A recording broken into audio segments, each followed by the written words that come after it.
Thank you for your interest in Alliance grants.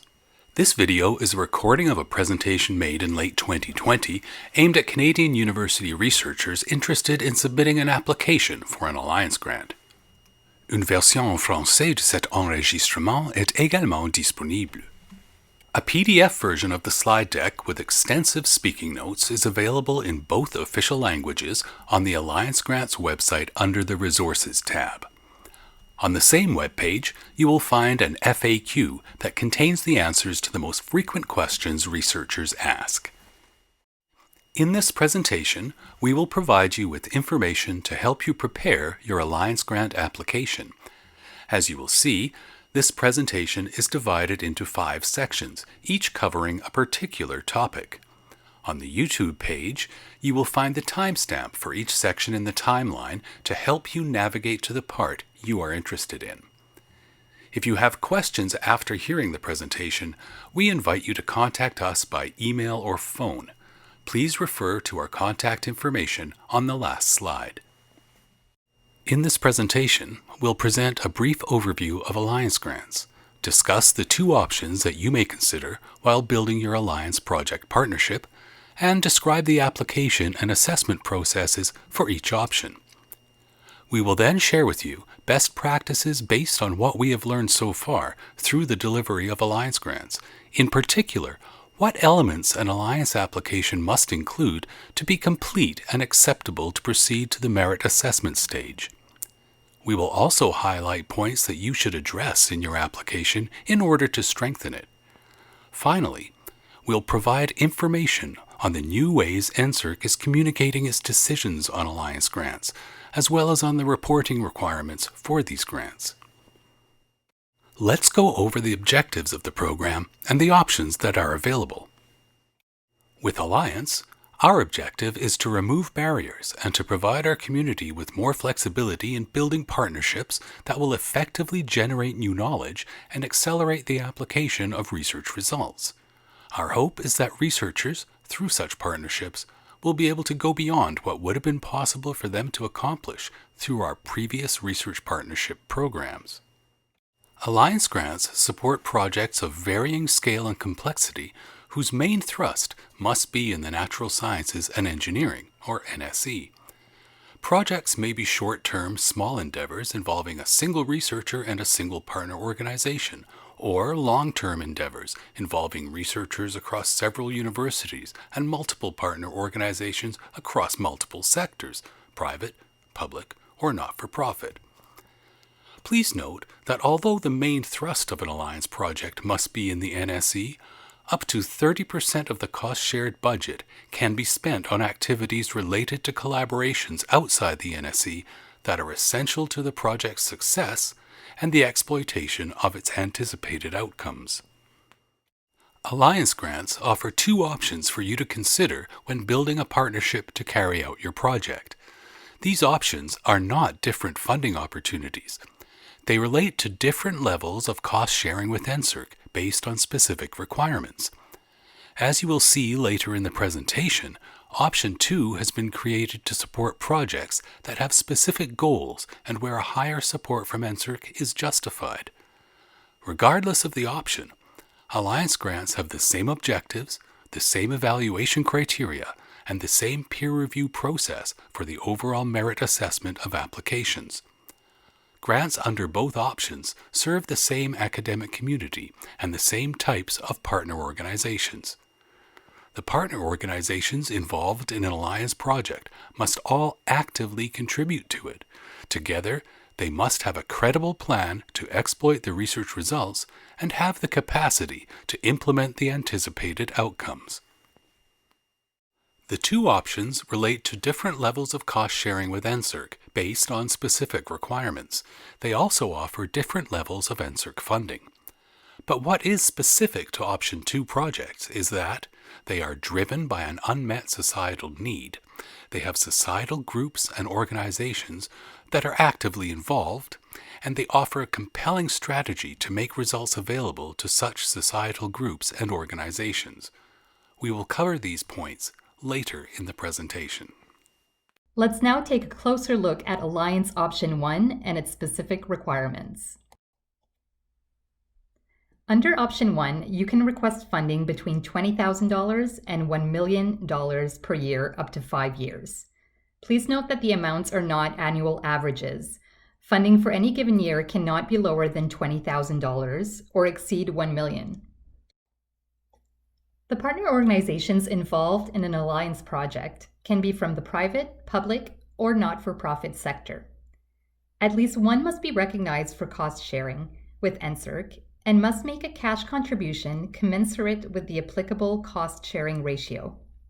This means that there can be multiple partner organizations involved in the same project, including partners whose cash contributions are not factored into cost sharing. But each partner organization must be actively involved in the project and contribute to its success.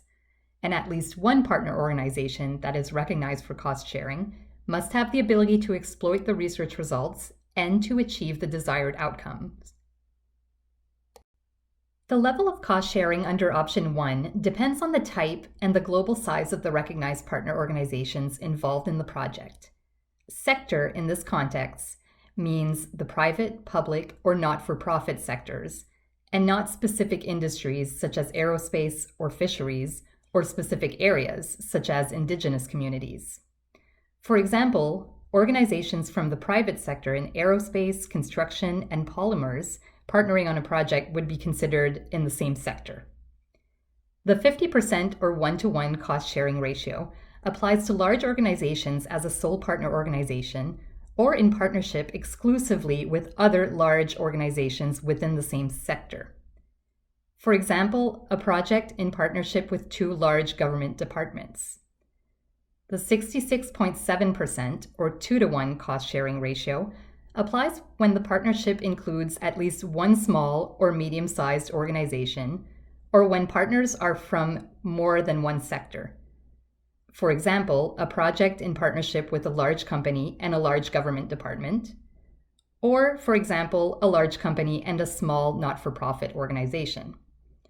Note that token partners that are involved simply to justify a more advantageous cost-sharing ratio or whose participation is not compellingly demonstrated to enable benefits to Canada will not be recognized.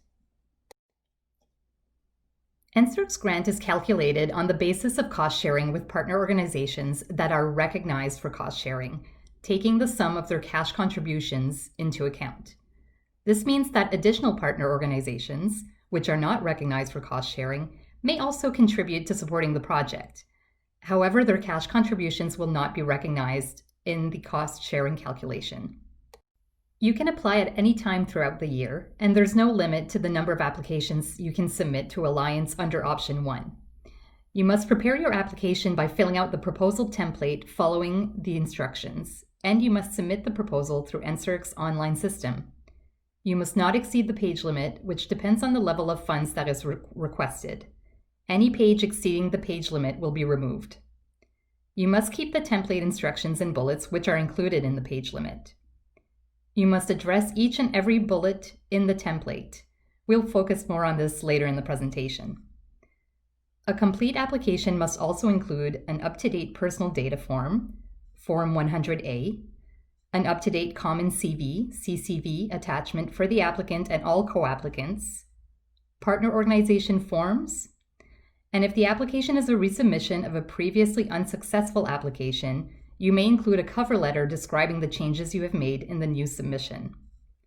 The application may also include biographical sketches for collaborators to describe their expertise. Note that any other documents you include will be removed from the application. Once NSERC receives an Alliance application, it first undergoes an administrative assessment to ensure that it is complete and complies with our requirements. An application that is not complete or compliant will not be accepted. If the administrative assessment is satisfactorily completed, NSERC proceeds with the merit assessment of the application to determine priority of funding on a competitive basis. Depending on the average annual request, NSERC may use different mechanisms to carry out the merit assessment of an Alliance application. For a small project with an annual request of at least $20,000 and up to an average of $30,000, NSERC file managers will undertake the merit assessment based on existing NSERC peer review. If the applicant and co-applicants do not have any current NSERC peer-reviewed funding, NSERC will use expert external reviewers who will undertake independent assessments and submit individual written reports. For a medium project with an average annual request of more than $30,000 and up to $300,000, NSERC will typically use expert external reviewers who will undertake independent assessments and submit individual written reports.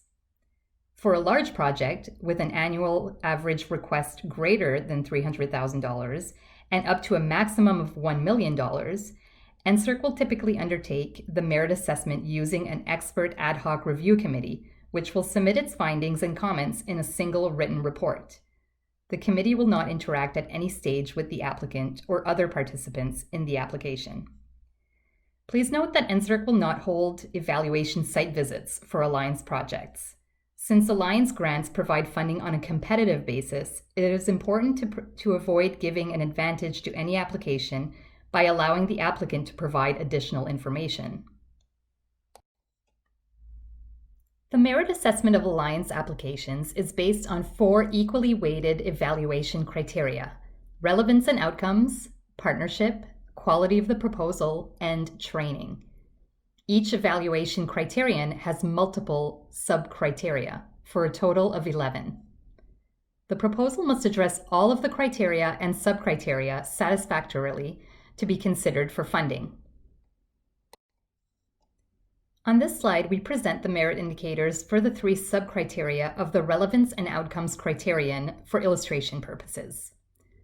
A rating will be assigned to each sub-criterion on a 4-point scale. The rating may be does not satisfy, meets, exceeds, or exceptional. We invite you to review the indicators NSERC uses to rate how meritorious an application is against each sub-criterion. The indicators are described on the Alliance website.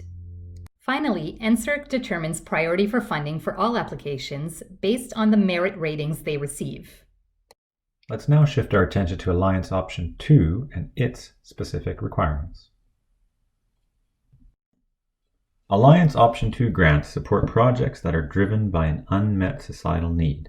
This must be reflected from the start and throughout the project through its goal, its participants, its activities and deliverables, as well as the implementation of results. An Alliance Option 2 proposal must meet all 3 of the characteristics shown on this slide.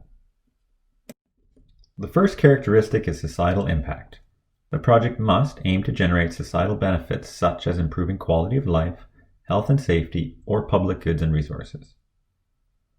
Finding solutions must require research in NSE, which can be achieved in partnership with universities and other organizations seeking to resolve these issues, and the results must be made available to the identified user groups without any limits or restrictions. One of the main goals of Option 2 is to support such efforts to make things happen in areas where barriers are preventing needs from being filled.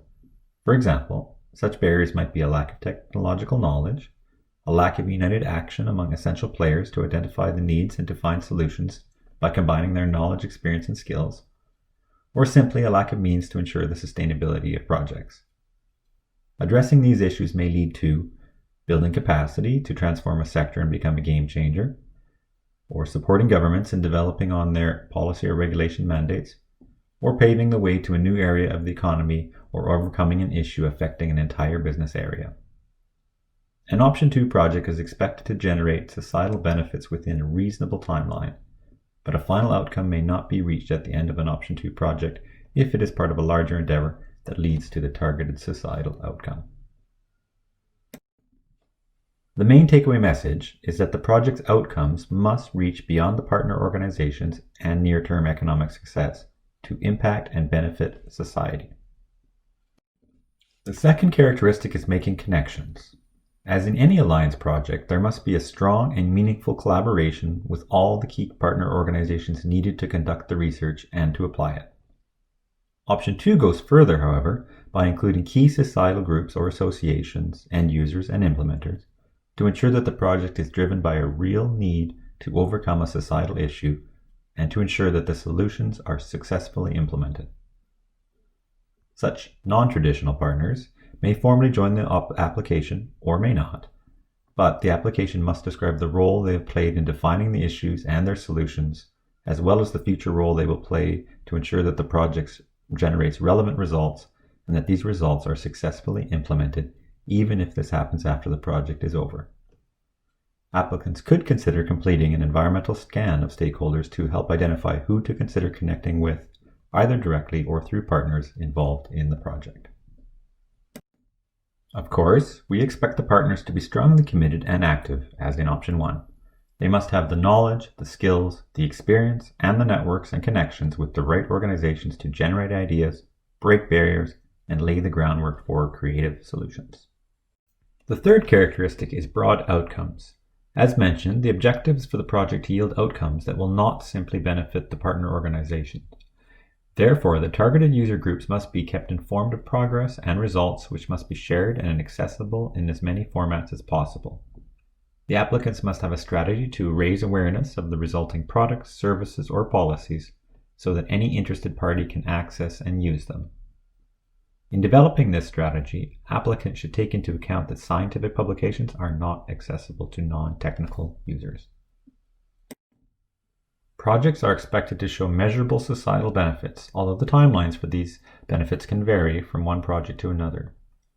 As a first step, convincing, strong, and valuable relationships should be built between the applicant and the partners, and with the stakeholders who will benefit from the results in the medium term. Last but not least, all stakeholders must understand and accept the principle that the management of the intellectual property generated through the project cannot become a barrier to the use of the results. Let's review the other distinguishing features of option 2. The annual amount requested from NSERC must be higher than $30,000 and up to $100,000. The duration of projects can range from 1 to 5 years. And funding for any given year must be over $30,000 and cannot exceed the annual maximum. The amounts are not annual averages. As mentioned earlier, under option 2, NSERC will provide increased financial support toward the project's direct cost. NSERC will cover up to 100% of the costs for projects involving public or not-for-profit partner organizations. For projects involving partner organizations from the private sector, at least 10% of the costs must be covered by cash contributions from partner organizations recognized for cost sharing. Please note that the same rules as those for option 1 apply with respect to the recognition of partner organizations for cost sharing. Even though NSERC may cover up to 100% of the project's cost, it is mandatory for the project to involve at least one partner organization whose cash contributions would be recognized had there been any. The proposal includes an additional 3-page Public Impact Value Proposition, PIVP. The applicant must complete 5 points to explain how the project is aligned with option 2's 3 characteristics. Otherwise, the application has the exact same structure as in option 1, and it is submitted through the NSERC online system. The number of applications a researcher can submit as applicant or co-applicant is limited to 1 per 12-month period, starting on the date of the submission. Similarly, the number of applications any partner organization can be involved in is limited to 2 per 12-month period. These limits will take into account any application that is submitted to NSERC and accepted after our administrative assessment, regardless of whether the application is funded. These constraints, as well as the funding limits, will be revisited at a later time. As is the case for option 1, every new application is first administratively assessed by NSERC staff. If it is determined that the application is complete and meets all of our requirements, it is submitted to the PIVP Selection Committee. This committee has between 10 and 15 members, selected for their broad knowledge and their multidisciplinary and multisectoral expertise and experience. This committee focuses on the 3-page PIVP section of the proposal to determine whether the project meets option 2's 3 characteristics and whether a higher financial contribution from NSERC is justified. If necessary, the committee may consult the rest of the proposal for broader context. The PIVP Selection Committee meets regularly to examine applications that were received up to a month before each meeting. Applicants should not name at any particular meeting to decide when to submit their proposals. The outcome of this assessment stage is either positive or negative. If it is negative, the application will not be funded.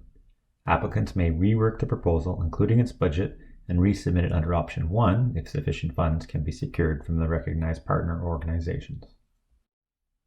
If the outcome is positive, the application is sent to external reviewers who are experts in the proposals area. The external reviewers evaluate the application using the exact same evaluation criteria as in option 1. The PIVP section will not be shared with external reviewers since the fit with option 2's characteristics has already been determined by the PIVP selection committee.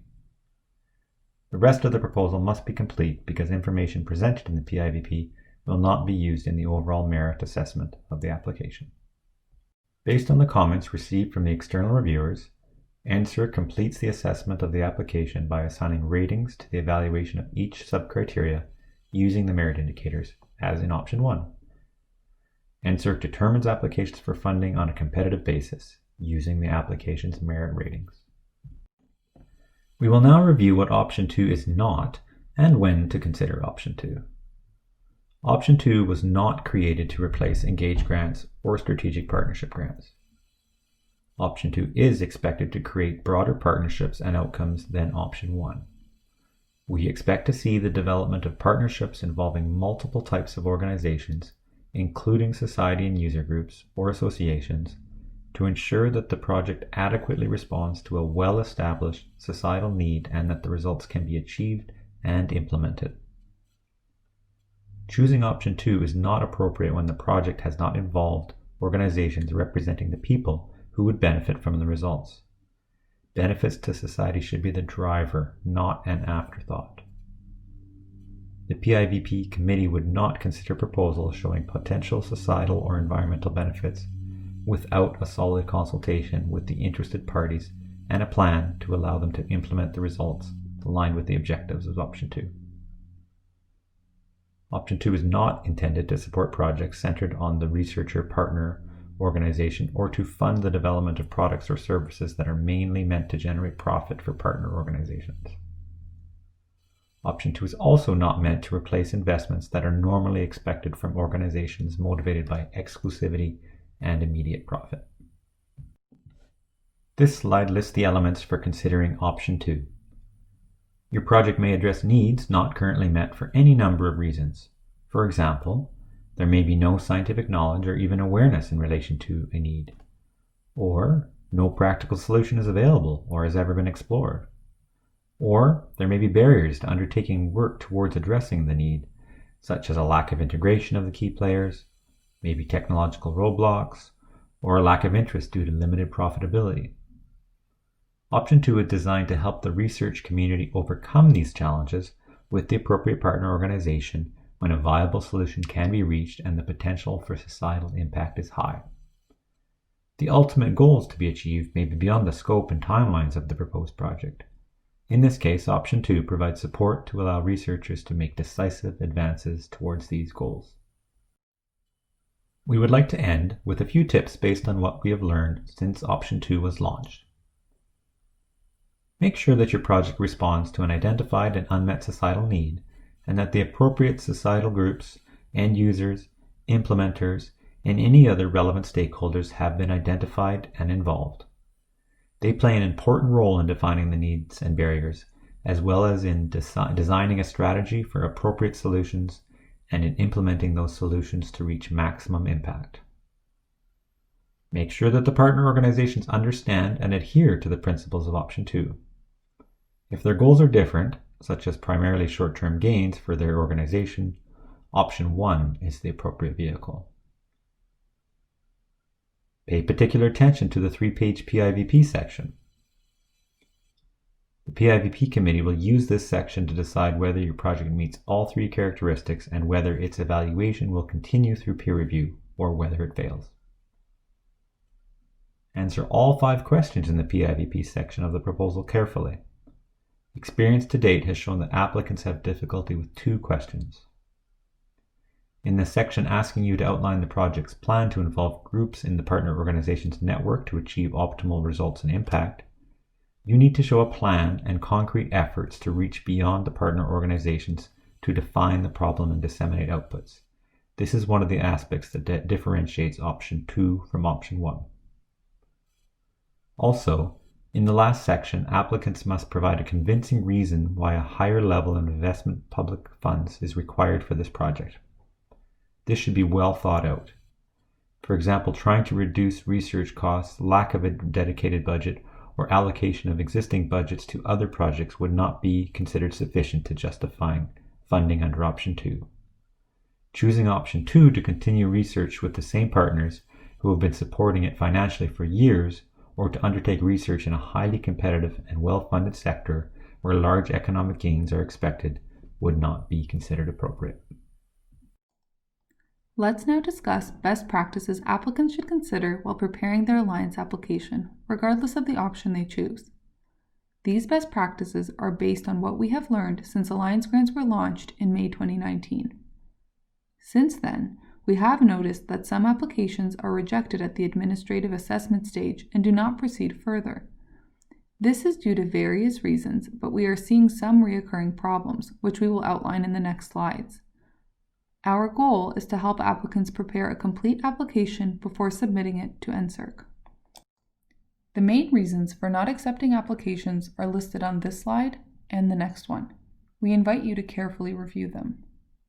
Several applications were rejected at the administrative review stage because the format of the proposal was altered, the bullets were removed, or the presentation standards were not respected, or the page limit was exceeded.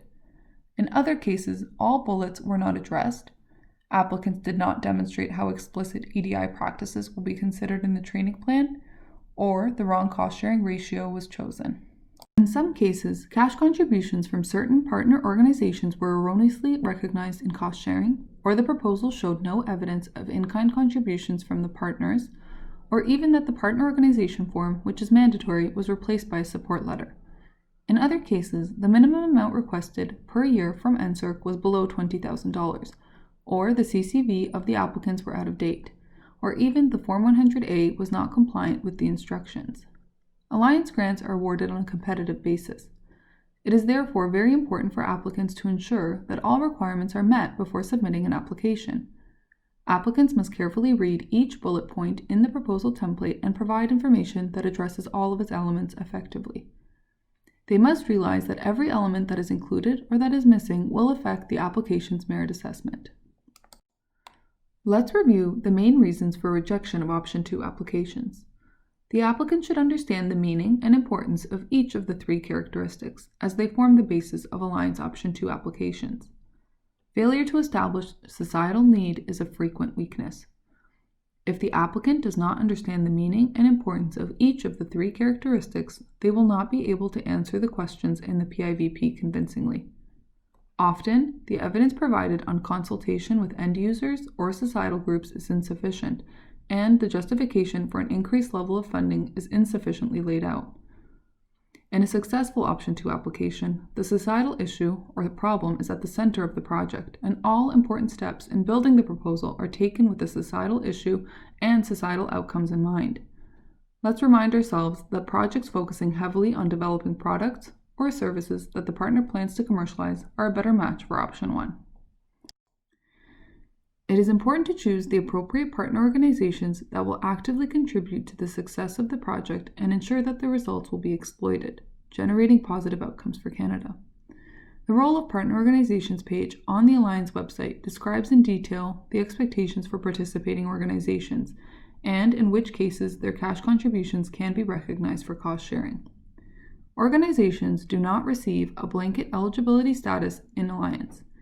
NSERC's final decision on the recognition of a partner's cash contribution is always made in the context of the proposed project. An interactive web-based tool has been created to help you and your potential partners assess whether their cash contributions may be recognized in cost-sharing calculations with NSERC.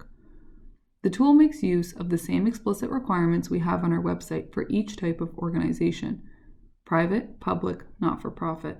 But the interactive assessment helps to avoid oversights and get a quick answer. Each partner organization must complete the partner organization form, which is a required component of the application. Once identified and invited by the applicant in the online system, the partner organization's authorized contact person will receive an email with a link to the online form for them to complete it. The form includes the free-form one-page partner organization profile. As stated earlier, it is essential for partner organizations to take the time to carefully address the 2 specific elements that are required for this profile. Again, we would like to highlight the fact that a copy-paste of generic information found on the partner organization's website or a simple reference to such a website is not acceptable. After you have chosen the appropriate option, you must choose the cost-sharing ratio that applies to your case, which is determined according to the sector and size of the partner organization. This is described in detail on the funding page of the Alliance website. Let's review the Alliance proposal template. The general instructions on how to use and complete the template are provided on the template's cover page. The template's cover page does not count toward the total page limit. It is not to be submitted with the proposal. Pages used for the references section are not included in the total page count. For applications submitted under option 1, delete the PIVP section. Remember to keep all the headings and bullet points, not to change the font type, the font size, or the margins. Keep within the total page limit, which is determined by the application's average annual request from NSERC, and address all of the bullet points requests. This slide shows the table that summarizes the proposal sections and length. It can be found in the instructions for completing an Alliance application. Please note that the page limit for applications requesting over $300,000 per year from NSERC was modified in October 2020. It is now 25 pages instead of 15. The length of individual sections of the proposal are suggestions only. It is up to the applicants to structure the proposal around the prescribed headings and bullet points in a way they consider appropriate to provide the requested information. The proposal's maximum number of pages, however, is strict and is based on the average annual amount requested from NSERC. Pages in excess of the limit will be removed. If information for any section in the proposal is truncated, the application will be considered incomplete and will not be accepted. Any unrequested documents will also be removed. Please remember that all criteria and every bullet point under each criterion must be addressed. Failure to address any bullet point will result in the application not being complete, and therefore it will not be accepted. Applicants should not forget to carefully address the following points in the proposal. Under the Background and Outcomes heading, applicants must describe the need for original research to address the project's topic, as well as the potential for generating new scientific knowledge. Under the Partnership heading, applicants must explain how each partner organization has been involved in the co-design of the project and how it will be actively involved in it. Such an explanation must complement the description of in-kind contributions elsewhere in the application. Applicants must outline each partner organization's strategy and capacity to translate the research results into practical application to achieve the desired outcomes and impacts, not just the partner organization's strategy and capacity to carry out the project.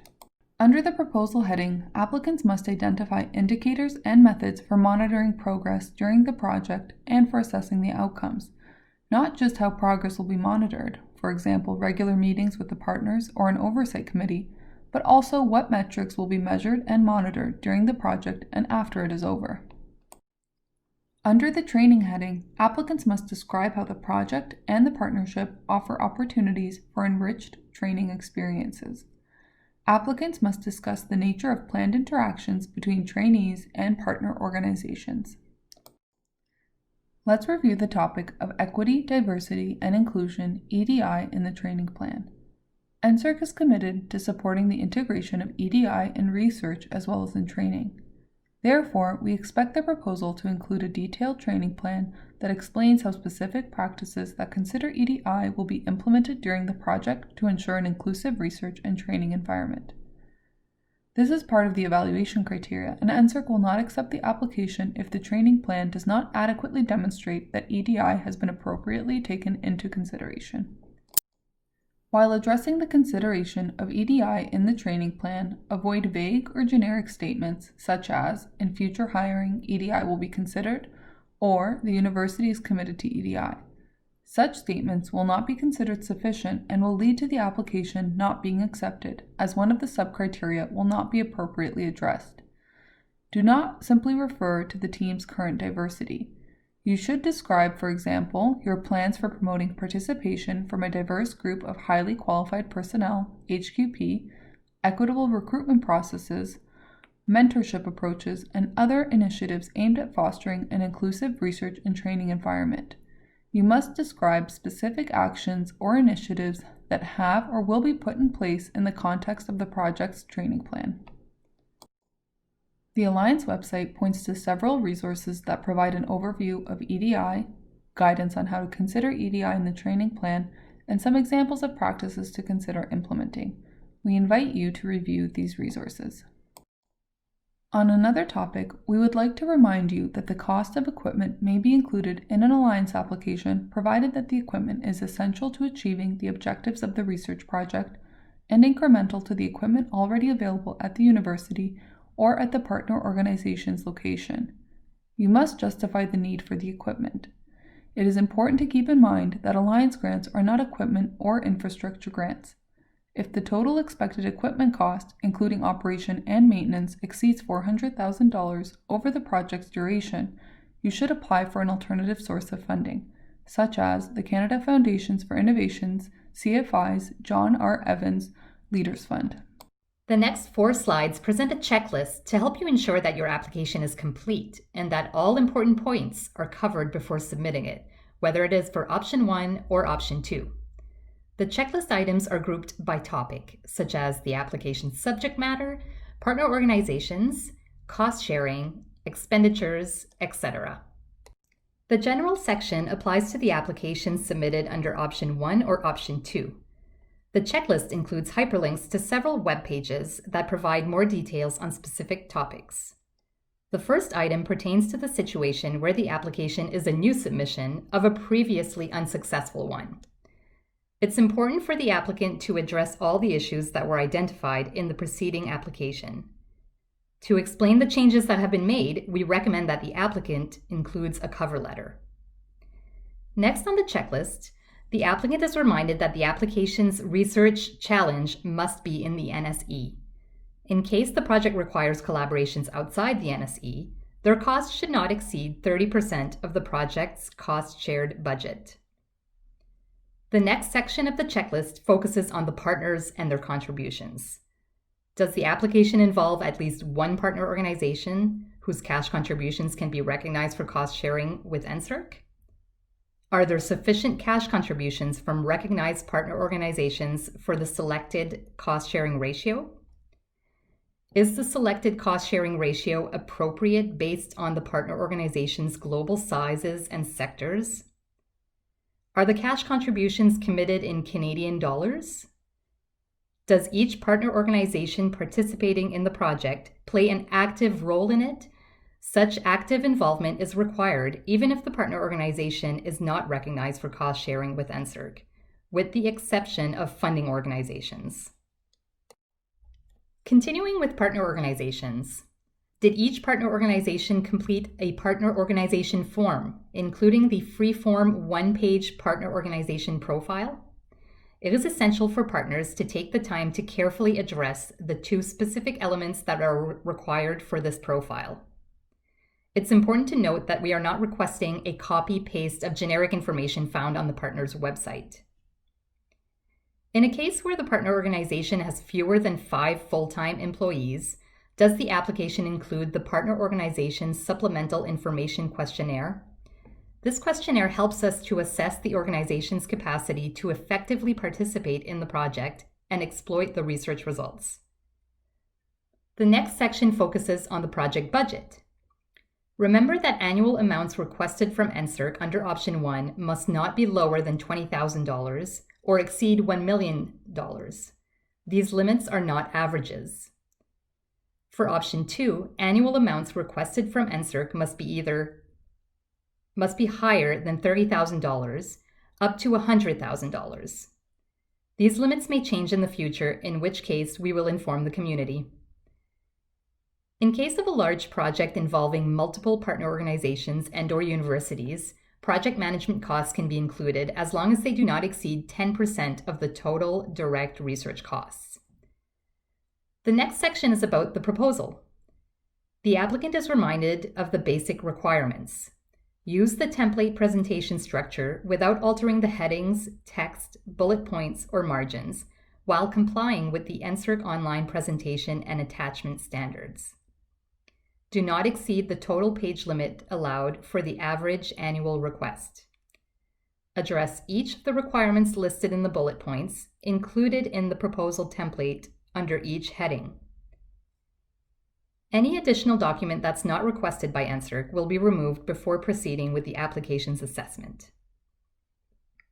In the case of a large project with average annual requests of more than $300,000, involving multiple partner organizations and/or universities, it is possible to add up to 3 more pages under the team heading strictly for the purposes of detailing topics such as project management, governance structure, and university support. Continuing our review of requirements for the proposal. The proposal must include a training component principally intended for undergraduate, graduate, or postdoctoral trainees. That is, trainees cannot be exclusively research professionals. The training plan must also include details on specific EDI practices that the applicants intend to implement during the project to ensure an inclusive research and training environment. The next part of the checklist deals with the applicants and co-applicants. The applicant and each co-applicant, if any, must provide an up-to-date Form 100A and an up-to-date CCV. Biographical sketches of up to 2 pages in length can be provided for any formal collaborators or key staff from the participating partner organizations. Such biosketches are not mandatory, but they can be useful to describe the expertise and experience of these individuals. The last part of the list deals with Option 2 requirements.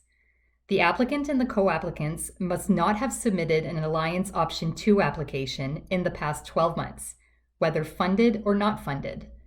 Applications that were not accepted following the administrative assessment do not count against this limit. None of the partner organizations must have been part of more than 1 application in the past 12 months. Finally, the 3 pages for the PIVP must be carefully prepared, ensuring that all points listed in the PIVP section of the proposal template are fully addressed. Keep in mind that the PIVP will be the basis of the recommendation by the PIVP Selection Committee as to whether the proposal meets Option 2's specific characteristics and can proceed to the full merit assessment stage. Several resources are available on the Alliance website. On this slide, we highlight the most important ones. We encourage you to regularly consult these resources as we strive to update them to provide further clarification wherever needed. This slide includes hyperlinks to web pages and documents where you will find comprehensive information about Alliance grants and the requirements for submitting a complete application. To wrap up this presentation, we'll describe the new ways that NSERC is communicating its Alliance grant decisions, as well as the reporting requirements for these grants. NSERC communicates its decisions electronically. Applicants will receive our notifications of decision and all other pertinent documents through individual SharePoint libraries. The onus will be on applicants to share NSERC's decision with the partner organizations and any co-applicants. University Research Grants Offices will receive reports every 2 weeks listing our decisions through the Grants and Scholarships Administrative Portal, or GSAP. The terms and conditions of Alliance grants specify that NSERC will be requesting from Alliance grant holders the contact information of the students, fellows, and other research trainees paid out of their Alliance grants. NSERC may contact the trainees to gather information for statistical and reporting purposes. Grantees must inform trainees that NSERC may contact them and why. Also, our reporting requirements for Alliance grants have been streamlined in comparison to what we used to request for previous research partnerships programs. This will substantially reduce the burden on the university's finance offices, on the researchers, and on the partners. In particular, Yearly status reports will be done online and should take less than 10 minutes to complete through answering a few questions.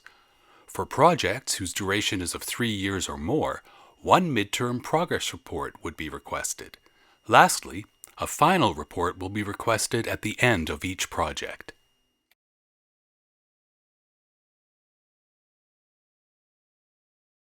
To conclude, we would like to emphasize that Alliance grants provide you with flexibility in building partnerships that will generate new knowledge effectively and accelerate the application of research results for the benefit of Canadians. We invite you to make Alliance your partnerships program.